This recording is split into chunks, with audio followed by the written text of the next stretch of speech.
Well, today on Mr. Rodder's Neighborhood, we look at how much junk I can collect in my garage, as well as I show you something very interesting.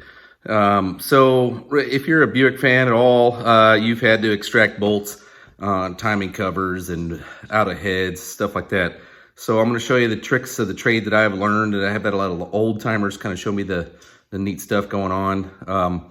I was supposed to be at an event this weekend, but unfortunately it just got rained out at KD Motorsports Park in South Webster, Ohio.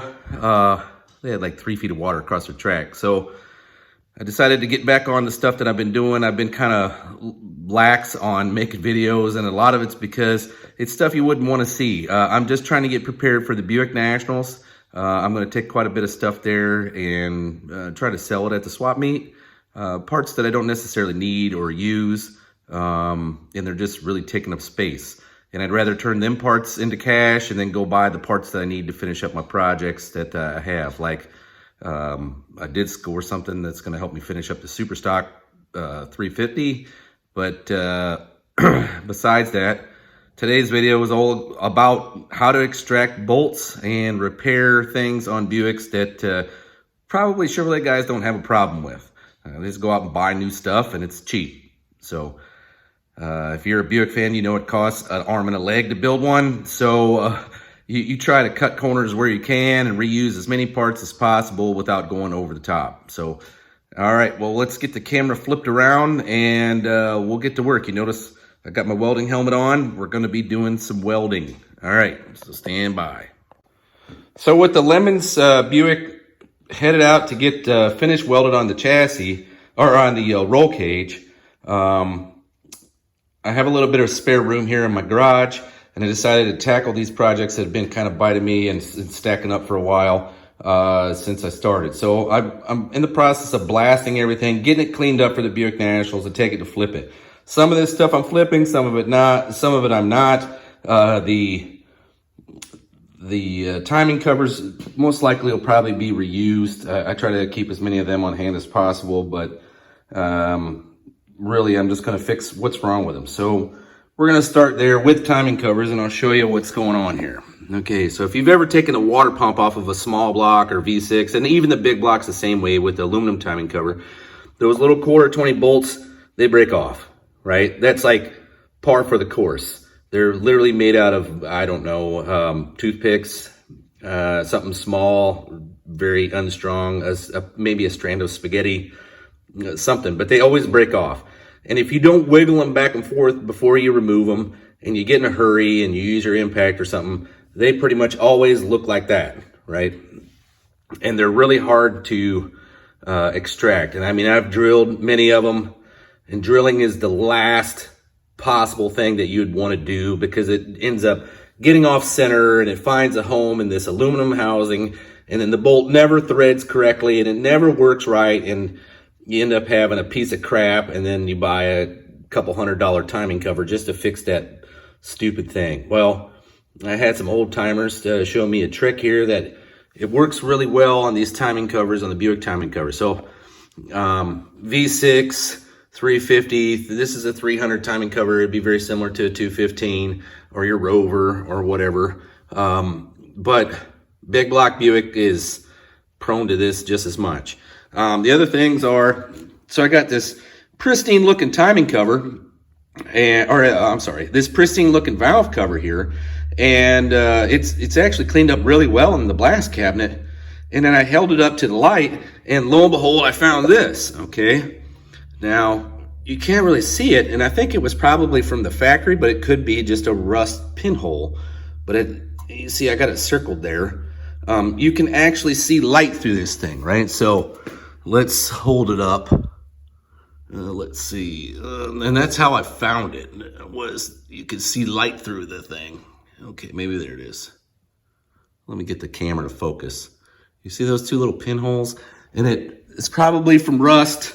I'm not entirely sure, but I'm going to weld it up and then clean it up, and I'll probably end up, because it's in such an awkward spot right there, if I try to weld that, there's no way I'm ever going to make that shape from where it's been stamped look right. So the smart thing to do is I'm going to weld it from the inside, and then come out here and fill these small holes with JB Weld. And then you can just sand it down with, you know, some sandpaper. It's not gonna damage the valve cover at all, but it is getting kind of hard to find these 70s valve covers unless you buy a repop, and they're definitely not made out of the same material as these originals. I like to reuse as many GM OEM parts as I possibly can. The other thing I got here is this. This is a 2-year only valve cover. This is a 68-69 Buick 350 valve cover, and it turned out pretty good after I blasted that dude in the cabinet. But we ran into this. It had been dented on the end, okay? And what it was caved in so hard that it actually split the steel, all right? You can see right there. And I just planned, I wanted to keep this set of valve covers for either for my super stock 350 or whatever. I like that you can put the emblem there in the middle, and it says 354 barrel, high compression. It's only a 2-year deal, so 68-69 was the only year you could get 350 valve covers like this. The rest of them had a continuous rib across the center, and they had the decal on the air cleaner, right? But I'm just gonna weld that up, and then I'm gonna try to grind it down with the a rotary disc as close as I can to smooth, and that's that. The last thing is, all right, so an oil pan. Oh, big block oil pan. It was actually cleaning up pretty good. You can see kind of what it looked like. Most of them look about like that when you start. But for some reason, this one has a pinhole literally rusted through in the front of the leading edge of the pan, which there's nothing else around it that's rusted. So it made me think that maybe something might have rubbed there for a while, or it had water on the inside of the pan, because the oil will collect water as it sits for a long time. And like always, the water doesn't float on top of the oil. The oil floats on top of the water. So it'll sit in the bottom of the pan. And that could be what happened here. I have no idea. I mean, it actually turned out pretty nice looking pan. It's not bad. I mean, it is damn near 60 years old. So I'm just gonna weld that hole up, and then we'll smooth it out with the rotary disc and see how it goes. But the basic tools you're gonna need for today, one, you need your MIG welder, okay? So you need to have a decent MIG welder that'll weld. You know, you don't need to have the most awesome MIG welder on the planet, and this one is by far overkill for what we're trying to do. And then here's my last ditch effort before I start drilling bolts out. The hot wrench. Just a small little torch. It's a compact kit used for more or less, this is something that you used to take to the junkyard in the 80s before everybody got freaked out about having fire in the junkyards. But these are the small little portable kits that you can take just about anywhere. And I use them to heat the bolts, heat the timing cover around the bolt to try to get it out if it doesn't work. I do the same thing with the cylinder heads. If I got a cylinder heads with the bolts broke off, and like I've said before in other videos, you take I got a cylinder head over here. There's a 73 head, and this is the norm, okay? They break the bolts off, especially on the ones here that are exposed on the back, because they get water in them, and then it rusts into place, okay? But what I try to do is, when I'm taking the exhaust manifolds off, and if it's stuck, I'll end up chiseling the head off of the bolt. Okay, so if you have to deal with this, I don't try to do these short ones like this, because I can get one nut on that and weld it on, and hopefully it comes out. But excuse me, I'm having like this respiratory thing I'm fighting. But if you cut the head of the bolt off with a chisel and you pull the exhaust manifold out of the way, it leaves you an inch or two of putting bolts on there. You could slide nuts over there and weld them into place on both sides, and it gives you a lot more material to connect that nut to that broken bolt.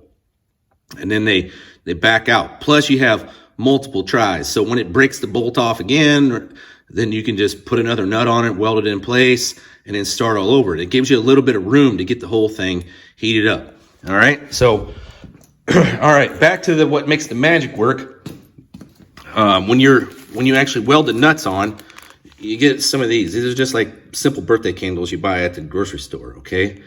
And when you get the metal nice and hot from welding a nut on there, you stick the birthday candle on it, and it'll wick the wax from the birthday candle into the threads on these, okay? And that allows them to turn easier.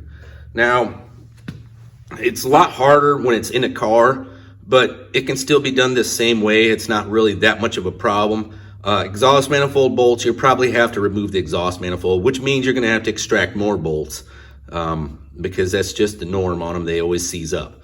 So the holes here you see with the X, I've marked them with an X.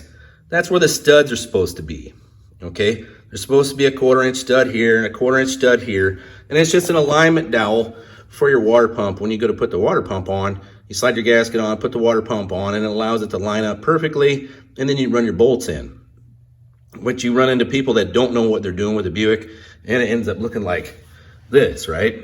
Okay, so you start looking at this one, and you're like, okay, I got the hole marked here, and then up here, okay? Now that's actually supposed to be a dowel, and that probably is a dowel. But what someone did was they broke it off, or they didn't break it off. They took the water pump off thinking that they had broke the bolt off, and they drove this dowel in flush, okay? So it's just marked. I can actually probably remove it with a punch and some heat, and it'll come out. But I gotta extract the bolt here, then the bolt down. This one only has one. Okay, so that's not too bad. Well, we're gonna get on a video trying to do that today. So stand by, we'll get her all welded up and see how well we can do with these parts. All right, so the first thing you're gonna wanna do is when you start with these timing covers, you see how the bolts, they're broken flush. You're not gonna wanna put a nut on that right away. Your welder, what you need to do is take your welder and just build that bolt up a little bit. Just put a couple, spot welds on there until it starts building up, and then you can slide a nut over it and weld the nut in place. Now, the weld, your welding rod won't stick to this aluminum. Okay, so you're actually pretty lucky on aluminum parts like this, where you can build up that bolt pretty easy to slide a nut over it. Okay, that's about the only one that's really flush like that, but I am probably gonna have to do the same thing to the other two. But that's where we're gonna start at. We're gonna start on timing covers, and we're just gonna work our way to the right there, and we're gonna get the second timing cover, and then these valve covers and the oil pan finished up. So today is all about welding and saving those old parts that you cannot get. And if you do get replacement parts, the quality is subpar compared to these OEM pieces.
She is.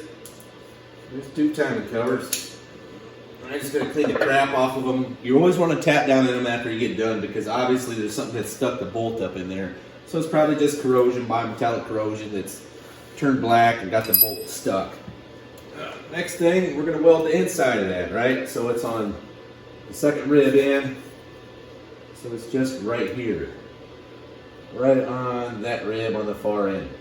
So we're just going to flip this around.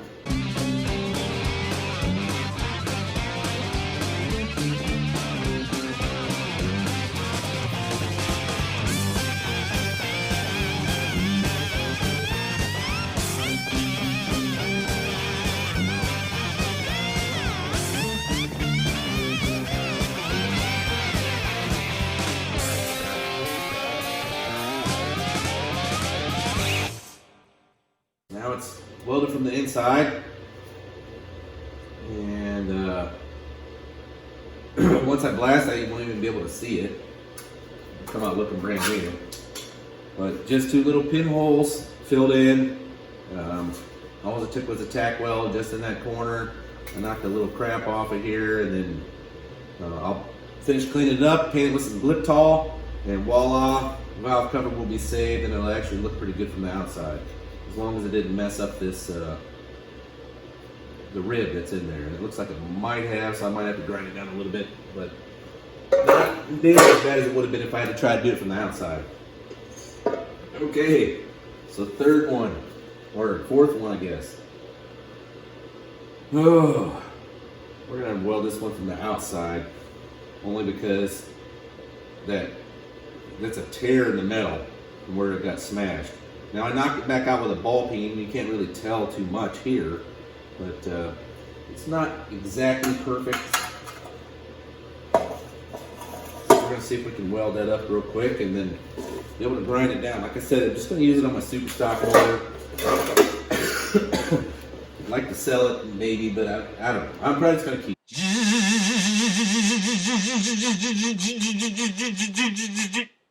Now that I filled the hole, let's see if I can go back through and make a nice bead on the inside. I'll try grinding that down with the grinder and kind of shape it the way it's supposed to be. We'll see how it turns out. I mean, it was awfully thin. I mean, it literally blew right through within just a second. So I probably had the welder up too high. But we'll see how it comes out after I try to grind it out. So it was going in the scrap pile, had a big hole in it, so I think we're doing okay. Last one is the oil pan. It already has a hole in it, so it's easy to make this hole even bigger, right? So the best thing to do for this is you just do a bunch of little spot welds around the hole to build it up, and then fill it in.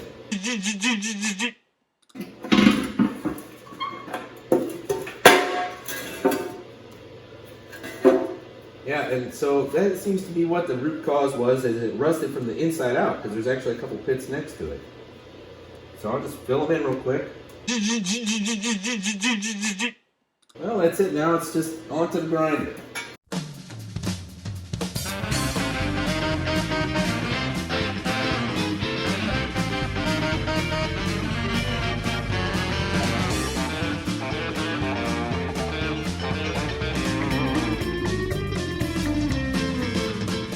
Let's see what I can do with this boogered up mess.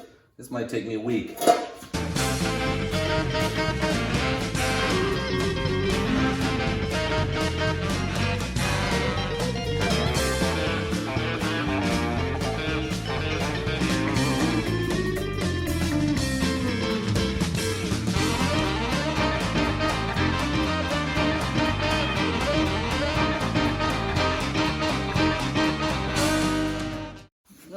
There you go. It's cleaned up pretty good. So I'll just put a little davy weld in the hole there. Just treat it like a little body filler. Fill in that hole, sand it down smooth, and then should be ready for some paint, I guess, after that. But I'll add some primer.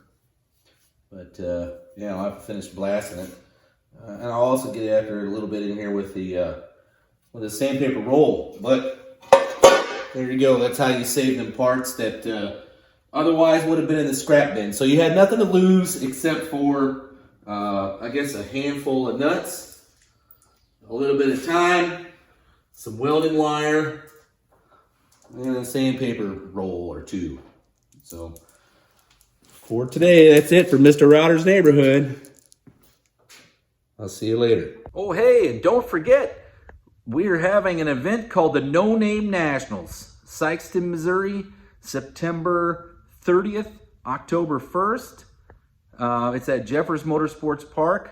You can pre-register on nonamenationals.com. You can even buy pre-registered spectator tickets on there. You'll save yourself $5 on the spectator ticket. At the gate, it's going to be $20. Pre-registered is $15 a day. So make sure you head on over to nonamenationals.com and get yourself enrolled.